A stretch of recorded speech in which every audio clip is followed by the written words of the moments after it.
السلام علیکم ورحمۃ اللہ وبرکاتہ. بسم اللہ الرحمن الرحیم. الحمد للہ رب العالمین والصلاة والسلام علی خاتم الانبیاء والمرسلین وعلی آلہ وصحبہ اجمعین. اما بعد. سوال ہے کہ ایک صاحب نے کسی کو 10,000 قرض دیا. اب مقروض واپس کرنے کی استطاعت نہیں رکھتا. دینے والے نے دیتے وقت زکوٰۃ کی نیت سے نہیں دیا تھا. کیا اب وہ یہ کر سکتا ہے کہ مقروض کسی اور سے ادھار لے، انہیں واپس کرے اور یہ وہی رقم اسے زکوٰۃ کی نیت سے دے دیں، اور پھر جس سے انہوں نے ادھار لیا اسے وہ واپس کر دیں؟ اس طرح کی ان کی زکوٰۃ ادا ہو جائے گی اور ان کو رقم واپس بھی نہیں کرنی پڑے گی. دیکھیے، یہاں پر یہ واضح ہونا چاہیے قرض کے سلسلے میں کہ ہم جو قرض لیتے ہیں، اسلام نے جس قرض کے دینے کا ہمیں حکم دیا وہ قرض حسن ہے. قرض حسن ہے، یہ واضح ہونا چاہیے. نیکی کمانے کے لیے ہم دیتے ہیں.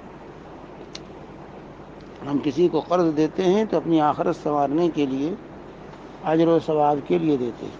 یہ پہلی چیز یہ واضح ہونی چاہیے.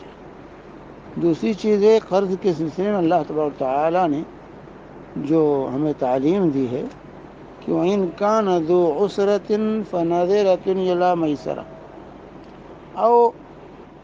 جو ہے یہاں جو فرمایا کہ وَإِنْ كَانَ ذُو عُسْرَةٍ فَنَظِرَةٌ إِلَىٰ مَيْسَرَةٍ وَأَنْ تَصَدَّقُوا خَيْرٌ لَكُمْ إِن كُنتُمْ تَعْلَمُونَ.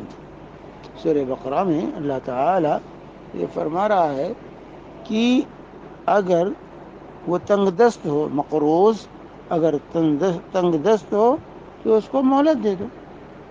جب سہولت ہوگی دے دینا. مدت بڑھا دو اگر مدت متعین ہے تو. فَنَاظِرَةٌ إِلَىٰ مَيْسَرَةٍ، آسانی آنے تک، سہولت آنے تک اس کو مہلت دے دو. وَأَن تَصَدَّقُوا خَيْرٌ لَكُمْ، اور اگر تم اس کو معاف کر دو، صدقہ کر دو اس کو، تو یہ تمہارے لیے بہتر ہے. یہ تمہارے لیے بہتر ہے. ان کنتم تعلمون، اگر تمہیں کچھ علم ہے تو. یہاں پر شریعت نے قرض کے بارے میں تعلیم دی، اس پر ہمیں عمل کرنا چاہیے. بھائی اس کو مہلت دے دیں اور ہو سکے تو معاف کر دیں، یہ صدقہ ہو جائے گا ان کی طرف سے.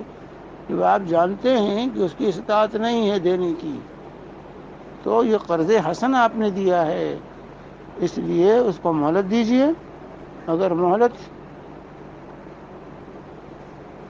جو ہے ایسے بھی ادا نہیں ہو رہا ہے تو بہتر ہے کہ معاف کر دیجیے. ان تو سے دیکھو خیر اللہ کہتے معاف کر دیجیے، تمہارے لیے بہتر ہے. تو یہ معاف کرنا چاہیے. لیکن ہمارے یہاں ایک وہ ہو گیا کہ ہر چیز زکوٰۃ ہی یہ قیمت رہ گیا ہے. اور تو کوئی نہیں، صدقہ ہے بھائی، صدقہ کرو. 10,000 معاف کر دیے، صدقہ ہو جائے گا، تمہارے لیے آخرت کا ذخیرہ بن جائے گا، وہاں کام آئے گا تمہیں. معاف کر دو. یہ رغبت ہونی چاہیے. زکوٰۃ تو ادا کرنا ہی کرنا ہے، فریضہ. اب اس کے لیے یہاں جو ترکیب سوچی گئی ہے کہ یہ اس سے کہیں کہ وہ قرض لے کر کے ان کو پیسہ واپس کرے، پھر یہ وہی پیسہ اس کو واپس کر دیں زکوٰۃ کی نیت سے، اور زکوٰۃ ان کی ادا ہو جائے. اگر وہ خود سے قرض لیتا ہے، قرض لے کر آپ کو ادا کرتا ہے، اور پھر اس کے بعد آپ اس کے قرض کی ادائیگی زکوٰۃ سے کر دیتے ہیں کہ مقروض بھی مستحق ہے زکوٰۃ کا، اور اسے قرض کی ادائیگی کر دیتے ہیں، تو یہ جائز ہے. یہ جائز ہے. لیکن یہ ساز باز کریں آپ، اس کے لیے ہیلا تلاش کریں زکوٰۃ کی ادائیگی کے لیے، تو یہ غلط ہے. ہیلا مت تلاش کیجئے کہ آپ اس سے کہیں بھائی جا کے قرض لے کر مجھے لا کے دو، پھر میں تمہیں اس کو واپس کروں گا. بات وہی ہو گئی. یہ ہیلا سازی ہے. اس کو زکوٰۃ میں وضع کرنے کے لیے یہ ہیلا سازی ہے. یہ ہیلا سازی صحیح نہیں ہے. اس کو زکوٰۃ شمار کرنے کے لیے ہیلا سازی ہے، لہذا یہ جائز نہیں ہے ہیلا کرنا. لیکن اگر وہ خود سے قرض لیتا ہے کسی سے اور قرض لے کر آپ کے قرض کی ادائیگی کرتا ہے، اور اس کے بعد آپ پھر اس کے قرض کی ادائیگی زکوٰۃ کی نیت سے کرتے ہیں کیونکہ مقروض مستحق زکوٰۃ ہے، تو پھر ایسی صورت میں آپ کی زکوٰۃ ادا ہو جائے گی، لیکن اس کے لیے ہیلہ سازی کرنا یہ صحیح نہیں ہے۔ وصلی اللہ علیہ نبینا محمد وعلی آلہ وصحبہ وسلم۔